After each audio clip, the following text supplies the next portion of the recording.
కట్టుకుండ్రు. అప్పట్లో 500 మొత్తం 1800 కోట్లు మింగిండ్రు. మరి వాళ్ళ మహిళల గురించి మాట్లాడుతుంటే నవ్వాలా ఏడవాలా ఎవరికి అర్థం కావట్లేదు.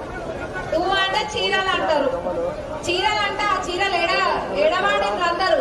పొలాలకు గట్టిండ్రు, ఇంటి ముందు స్తంభాలకు గట్టిండ్రు, అంతేగాని కట్టుకున్నోళ్ళు ఏడ కూడా కనిపించాలి. ఈ రోజు వద్దన్నా కానీ కట్టుకొచ్చేటట్టున్నాయి కదా ఈ ఇంద్రమ్మ చీరలు. ఎక్కడ పోయినా అందరూ ఎవరు చెప్పని అవసరం లే, ఇంద్రమ్మ చీరలు కట్టుకొని వస్తున్నారు. మంచి క్వాలిటీ చీరలు. ఇంకా మహిళల గురించి వీళ్ళే చెప్పాలి.